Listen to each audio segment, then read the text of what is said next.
High high আমরা বাগানবাসী ভাই।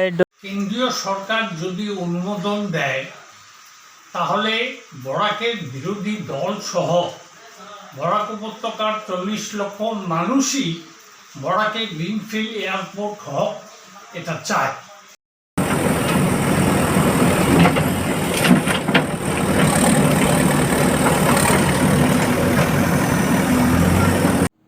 नमस्कार।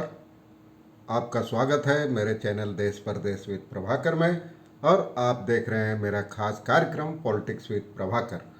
एक बार फिर चलते हैं असम में सिलचर कई वजहों से चर्चा में है। दूसरी बार बराक घाटी बाढ़ की चपेट में है। असम के कई जिले बाढ़ की चपेट में है। भारी बारिश, प्राकृतिक विपदा 2 महीने में दूसरी बार 1 महीने के भीतर आई है।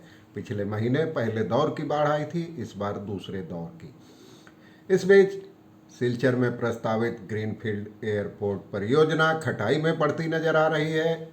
रोजाना इस बारे में नए नए तथ्य सामने आ रहे हैं। पहले कहा गया कि यहाँ मंजूरी मिल गई है, इसीलिए डोलू चाय बागान की 2500 बीघे जमीन का अधिग्रहण किया गया। उस पर लगे लाखों हरे भरे पौधे उजाड़ दिए गए। मजदूरों की आवाज़ नहीं सुनी गई, उनकी आपत्तियों को दरकिनार कर दिया गया और भारी तादाद में पुलिस वालों को तैनात कर सैकड़ों जेसीबी की सहायता से पौधे उजाड़ दिए गए। मुनाफा कमाने वाले बागान था डोलू चाय बागान। मजदूरों और असम मजदूरी श्रमिक यूनियन डोलू चाय बागान बचाओ समन्वय समिति की दलील है कि आसपास कई परित्यक्त बागान है, बंजर जमीन है। चाय के पौधे उजाड़ने की बजाय एयरपोर्ट वहां बनाया जा सकता था और मजदूर महीनों से आंदोलन पर हैं। असम मजदूरी श्रमिक यूनियन के बैनर तले इनका कहना है कि हम एयरपोर्ट के खिलाफ नहीं हैं, परियोजना के खिलाफ नहीं हैं, लेकिन परियोजना कहीं और लग सकती है। डोलू चाय बागान उजाड़ने पर हजारों मजदूरों की आजीविका खतरे में पड़ गई है। अब कांग्रेस भी इस परियोजना के खिलाफ आ गई है, डोलू चाय बागान के समर्थन में उतर आई है। तृणमूल कांग्रेस की स्थानीय सांसद राज्यसभा सदस्य सुष्मिता देव भी लगातार हमले कर रही हैं और आरटीआई के जवाब में यह तथ्य सामने आ गया है कि डोलू चाय बागान की जमीन अधिग्रहण या सिलचर में ग्रीनफील्ड एयरपोर्ट का कोई प्रस्ताव अभी केंद्र सरकार ने मंजूर नहीं किया है। इस पर राज्य सरकार की दलील है कि पहले जमीन का अधिग्रहण किया जाएगा और उसके बाद केंद्र सरकार को प्रस्ताव भेजा जाएगा। लेकिन आंदोलनकारियों का सवाल है कि अगर केंद्र ने इस प्रस्ताव को खारिज कर दिया तब क्या होगा। उसके लिए उड़ीसा और केरल के ऐसे 2 मामलों का हवाला दिया जा रहा है।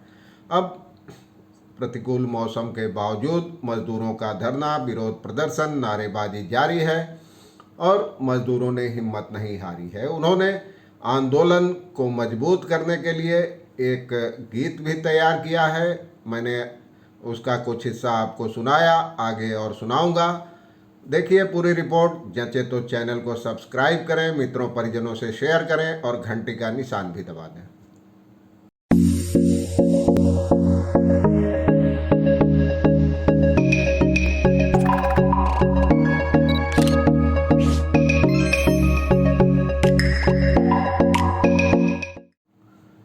तो चलिए चर्चा करते हैं एक बार फिर इस ग्रीनफील्ड एयरपोर्ट और इससे होने वाले बवाल की, विरोध की।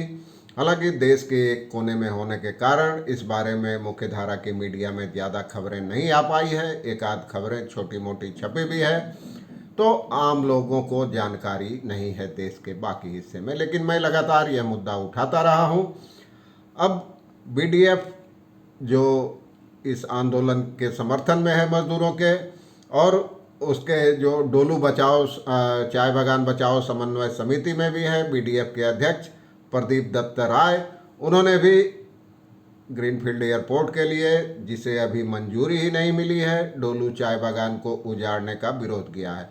उनका बयान भी आपको सुनाऊंगा, लेकिन पहले सुनिए मजदूरों ने कौन सा गीत बनाया है। बेहद कर्णप्रिय गीत है। হাই হাই আমরা বাগানবাসী ভাই, ডলু বাগান ধ্বংস করে এয়ারপোর্ট মানবো নাই।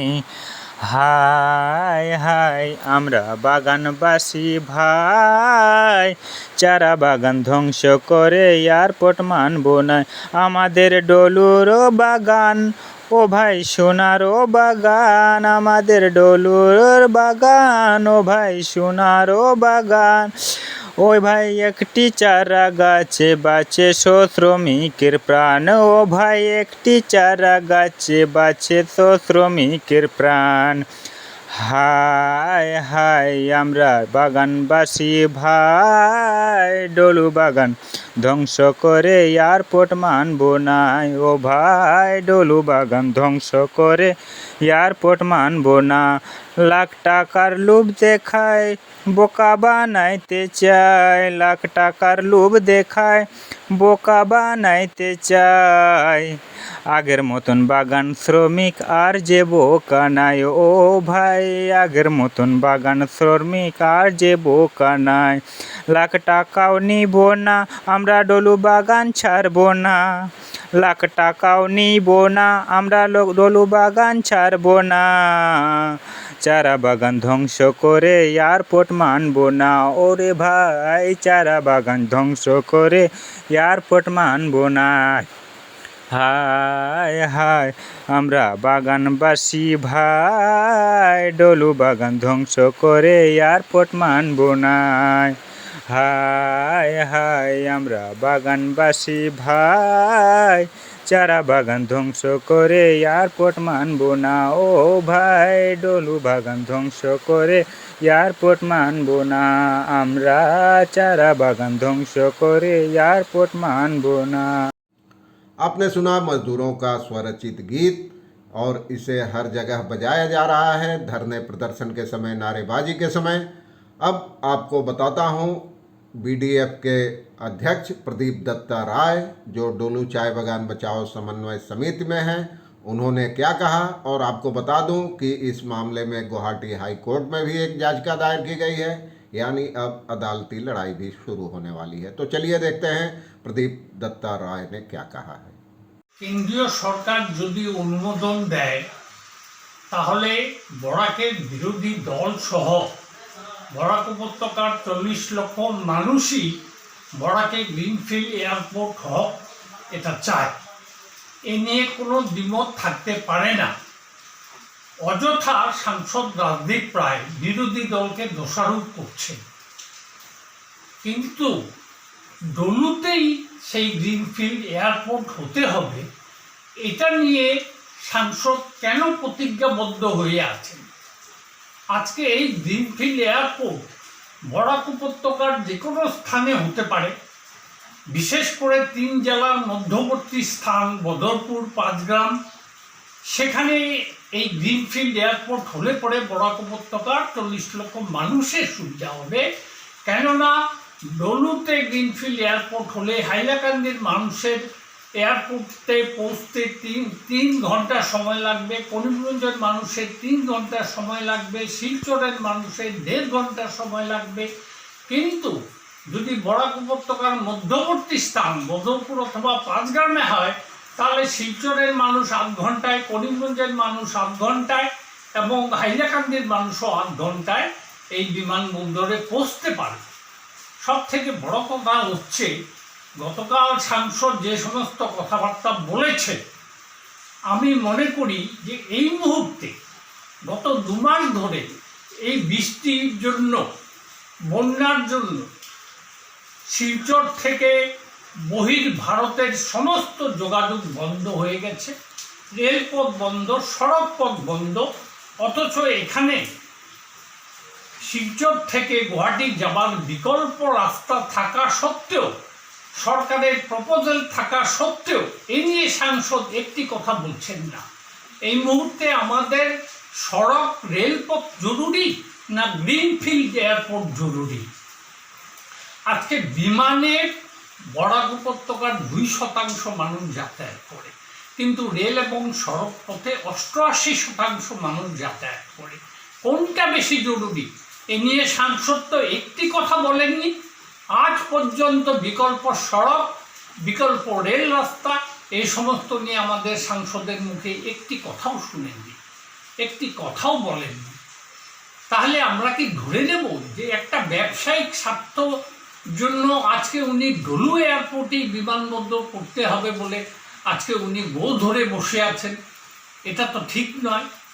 আজকে উনি অযথা বিরোধ শুনেননি, একটি কথাও বলেননি। তাহলে আমরা কি ধরে নেব যে একটা ব্যবসায়িক স্বার্থ জন্য আজকে উনি ডলু এয়ারপোর্টেই বিমানবন্দর করতে হবে বলে আজকে উনি গো ধরে বসে আছেন? এটা তো ঠিক নয়।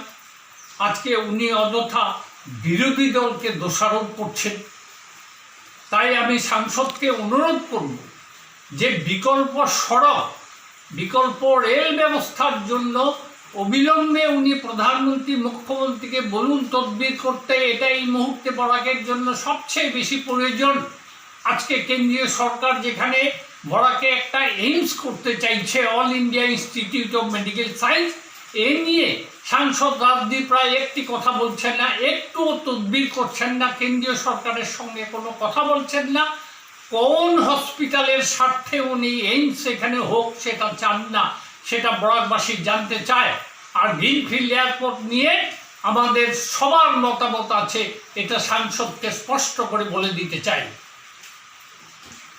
आपने सुना, सारी चीज़ें सुनी। इसके बाद आरोप प्रत्यारोप का भी दौर शुरू हो गया है। स्थानीय सांसद हैं जो राजदीप राय, तमाम आंदोलनकारी उनसे नाराज़ हैं, लेकिन उन्होंने भी अब पलटवार किया है। उनका कहना है कि विपक्षी दल चाहते ही नहीं कि सिलचर में कोई एयरपोर्ट बने। वो मुंह से भले कह रहे हैं लेकिन दिल से नहीं चाहते। इसीलिए वे कानून के तमाम कानूनी अड़चने लगा रहे हैं और इस पर बेवजह विवाद पैदा कर रहे हैं। उन्होंने कहा कि इन सब तमाम विवादों में गए बिना सबको मिलकर बराक घाटी के विकास के लिए यहाँ एयरपोर्ट की स्थापना की सरकारी प्रक्रिया को पूरा करने में सहायता करनी चाहिए। हालांकि वो थोड़े रक्षात्मक मुद्रा में नजर आए। राजदीप राय ने जब ये सब बातें कही, सिलचर के सांसद हैं बीजेपी के, और उन्होंने पत्रकारों से कहा कल बातचीत में कि विमान एयरपोर्ट का प्रस्ताव और जमीन अधिग्रहण की प्रक्रिया के बारे में विस्तार से जानकारी दी। उन्होंने कहा कि कछार के डोलू चाय बागान में ग्रीनफील्ड एयरपोर्ट की स्थापना के लिए केंद्रीय नागरिक उड्डयन मंत्रालय को कोई प्रस्ताव अभी नहीं भेजा गया है। उन्होंने उनका कहना था कि जमीन अधिग्रहण के पहले ऐसे प्रस्ताव नहीं भेजे जाते हैं, और मुख्यमंत्री हिमंत बिस्वा शर्मा ने यह बात साफ कर दी है। और राजदीप राय ने भी मुख्यमंत्री के बयान का समर्थन किया। उन्होंने कहा कि जमीन अधिग्रहण के पहले प्रस्ताव भेजने का कोई बाध्यता नहीं है, मजबूरी नहीं है, इसलिए इस मुद्दे पर बेवजह विवाद खड़ा करने का कोई लाभ नहीं होगा। उन्होंने मुख्यमंत्री हिमंत बिस्वा शर्मा ने 12 जून को एक चिट्ठी भेजी है केंद्रीय उड्डयन मंत्री ज्योतिरादित्य सिंधिया को। तो राजदीप राय ने उस पत्र का भी जिक्र किया प्रेस कॉन्फ्रेंस में, और उन्होंने कहा कि पहली बैठक इस ग्रीनफील्ड एयरपोर्ट की स्थापना के लिए एयरपोर्ट अथॉरिटी ऑफ इंडिया और राज्य के परिवहन विभाग के बीच 6 अप्रैल 2019 को हुई थी। और उस बैठक के फैसले के मुताबिक एयरपोर्ट अथॉरिटी ऑफ इंडिया ने राज्य सरकार को एयरपोर्ट के लिए ज़मीन मुहैया कराने का प्रस्ताव दिया था, अनुरोध किया था, और कछार के जिला शासक ने वह ज़मीन चिन्हित कर ज़मीन अधिग्रहण का दायित्व दिया गया था कछार के जिला शासक को। केंद्रीय एयरपोर्ट अथॉरिटी ऑफ इंडिया के अनुरोध पे उसी के आधार पर ज़मीन का अधिग्रहण किया गया है। और उसी समय से, जैसा कि राजदीप राय का कहना था, उसी समय से ग्रीनफील्ड एयरपोर्ट परियोजना औपचारिक तौर पर शुरू हो गई, और इसके पहले भी इस मुद्दे पर कई बैठकें हो चुकी हैं। हालांकि सत्तारूढ़ पार्टी और सरकार का बयान कुछ और है। असम मजदूरी श्रमिक यूनियन, डोलू चाय बागान बचाओ समन्वय समिति और मजदूरों का बयान कुछ और है।